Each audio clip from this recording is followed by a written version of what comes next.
গর্জে উঠেছে তেহরান, কাঁপছে ওয়াশিংটন। ইরানের আধ্যাত্মিক নেতা আয়াতুল্লাহ আলী খামেনিকে কাপুরুষের মতো দুনিয়া থেকে সরিয়ে দিয়ে যুক্তরাষ্ট্র ভেবেছিল তারা পার পেয়ে যাবে, কিন্তু তারা জানত না এক খামেনি চলে গেলে কোটি কোটি মুজাহিদ জন্ম নেবে। হয়েছেও তাই। বিশ্বের বিভিন্ন দেশ আজ যুক্তরাষ্ট্রের বিরুদ্ধে সোচ্চার। লক্ষ লক্ষ মানুষ ইরানের পাশে দাঁড়িয়েছে, কিন্তু এর মধ্যে সবচেয়ে বড় চমক দেখাল অলি আউলিয়ার দেশ বাংলাদেশ। বাংলার ঘরে ঘরে এখন শুধু একটিই আলোচনা, কবে আসবে সেই কাঙ্ক্ষিত অনুমতি। বাংলাদেশের হাজার হাজার যুবক এখন প্রস্তুত। তারা আর ফেসবুক ইউটিউবে প্রতিবাদ করে ক্ষান্ত থাকতে চায় না। তাদের সাফ কথা, আমাদের বর্ডার খুলে দিন, আমাদের ইরানে যেতে দিন। যুক্তরাষ্ট্রের আধুনিক মারণাস্ত্র বনাম বাঙালির ইমানি শক্তি। কে জিতবে এই অসম লড়াইয়ে? পেন্টাগনের জেনারেলরা কি জানেন বাংলার দামাল ছেলেরা কাফনের কাপড় মাথায় বেঁধে ইরানের সেনাবাহিনীর সঙ্গে যোগ দিতে প্রস্তুত? আজ আপনাদের শোনাব বিক্ষোভ মিছিল থেকে হাজারো যুবকের গর্জন। তারা অপেক্ষা করে আছে প্রধানমন্ত্রীর তারিক রহমানের গ্রিন সিগন্যালের। ট্রাম্প সাহেব মনে করেছিলেন এটা ৭০ বা ৮০ দশক। ড্রোনের সুইচ চেকে একজন বিশ্বনেতাকে শহীদ করলেই বুঝি কেল্লা ফতে।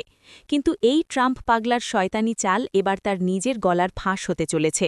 কারণ এবার ইরান একা নয়, পুরো মুসলিম উম্মাহ আজ এক কাতারে এসে দাঁড়িয়েছে। যুক্তরাষ্ট্র চেয়েছিল মুসলিম দেশগুলোর মধ্যে ফাটল ধরাতে, কিন্তু খামেনির শাহাদাত উল্টো সবাইকে এক সুতোয় গেঁথে দিয়েছে।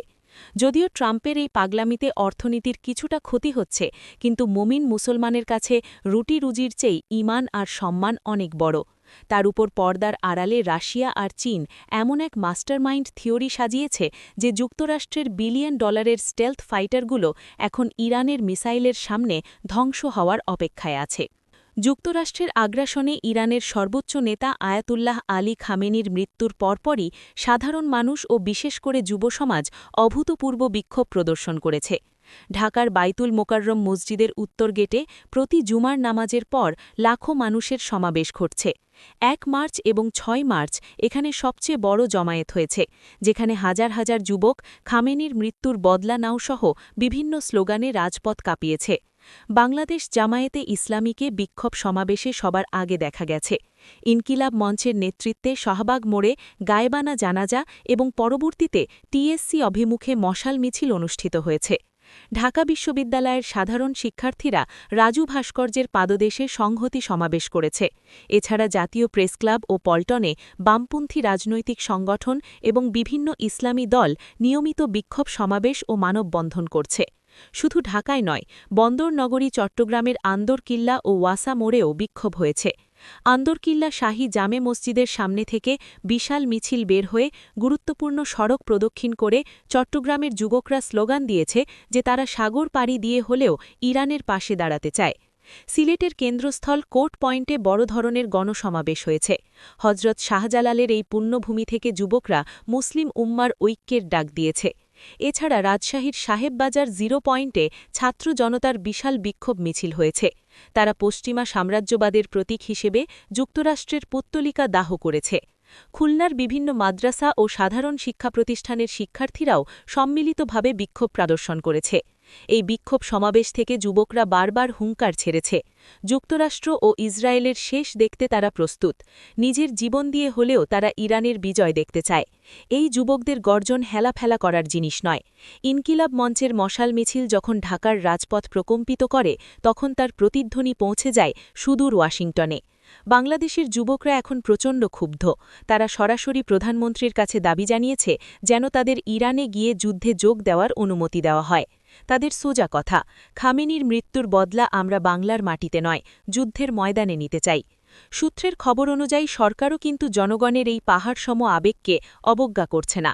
প্রধানমন্ত্রী সম্ভবত একটি কৌশলী গ্রিন সিগন্যাল দিতে পারেন, তবে সেটি সরাসরি যুদ্ধ হিসেবে নয়।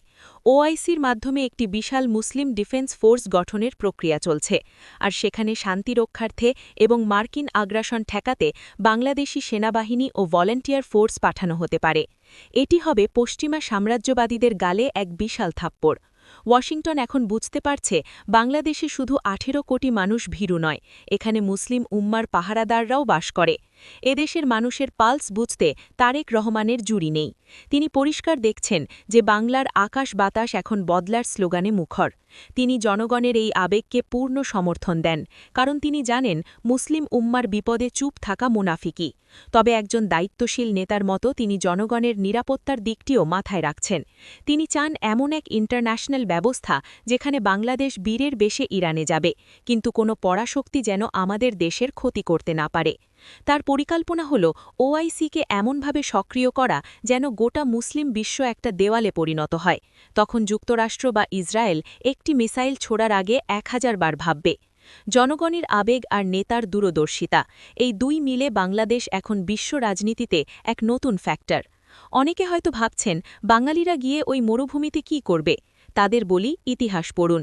এই তো কয়েক দশক আগে যখন সোভিয়েত রাশিয়ার লাল বাহিনী আফগানিস্তান দখল করেছিল, তখন এই বাংলার যুবকরাই সেখানে গিয়ে রাশিয়ার দম্ভচূর্ণ করেছিল। রাশিয়ার সেই সময়ের অপরাজেয় ট্যাঙ্কগুলোকে বাঙালি মুজাহিদরা শুধু খেলনার মতো উড়িয়ে দিয়েছিল। ইতিহাস সাক্ষী, লেবানন যুদ্ধেও বাংলার বীরেরা লড়াই করেছে। ফিলিস্তিনের মুক্তিকামী মানুষের সাথে কাঁধে কাঁধ মিলিয়ে লড়াই করার ইতিহাস আমাদের রক্তে মিশে আছে। আমরা সেই জাতি যারা মীর জাফরি করতে জানি না।